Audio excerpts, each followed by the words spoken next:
So that is, what about number 3? Core principle 3 states that learners' prior knowledge is activated and connected to new learning.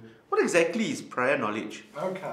Prior knowledge is what you already know about something. Now, like Spurs being a lousy football team? Well, yeah, I mean, Tim Sherwood's got that problem, hasn't he? Right. But I mean, let me give you an example. Is when I came to Singapore, on the first day, somebody said to me, "Go and read your email." Now, I'd heard of email, but I knew nothing about it. I didn't know how to access it, and I felt kind of quite intimidated. Now, the thing is, when we teach, our students may have different amounts of knowledge about the subject we teach. I mean, there's a nice cartoon I remember seeing where a maths teacher says, what's the area of a triangle? And there's a smart little girl and she's got a little bubble over her head and there's a picture of a triangle and there's something like pi r squared or 2 pi r, I can't remember. And there's a little boy and there's a fluffy cloud and it's got, what's a triangle?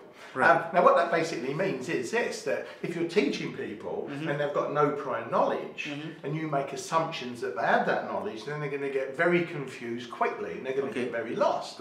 And what that means is they could get frustrated, turned off, and they start maybe thinking that they're not terribly smart, things like that. Equally, if people have got quite a lot of prior knowledge, like if I was saying to you, Manchester United is a football club, where is it? You say, well, hold on a minute, I'm a Manchester United supporter, I know a lot about that. The basic point is this, if you've got prior knowledge and you're being taught stuff you already know, pretty boring experience, not terribly effective teaching, not efficient, and again that can make students turn off. So the important thing is if you find out what they know, and if you can be fairly specific with this in terms of what factual knowledge, what kind of understandings they've got at what level, and if it's skills, what's the skill proficiency level, then when you come in, you can connect what you're doing very much to where they are. Now obviously not all students will be exactly the same, and you may have to differentiate the instruction. In other words, for those who know more, you give them more challenging things to do. Those who know very little, you give them foundational things. But the important thing is by activating those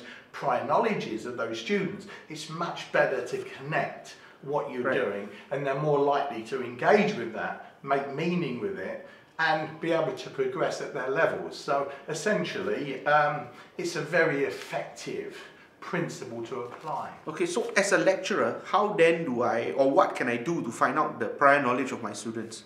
Well, I mean, there's a number of things. You can actually say to them, do you know anything about this? So if you were teaching something about cell division, you can say, well, what do you know about cells?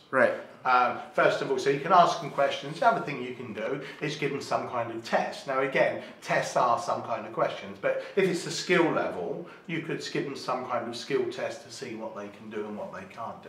So it's basically asking, getting them to do things to bring out the knowledge or understanding or skill. And then from there, calibrating the learning design and the teaching. Okay, so I'll try that strategy out just to find out a little bit more about what my students already know so that I can better align my strategies to teaching them what is required. Okay, thank you. Okay, thanks.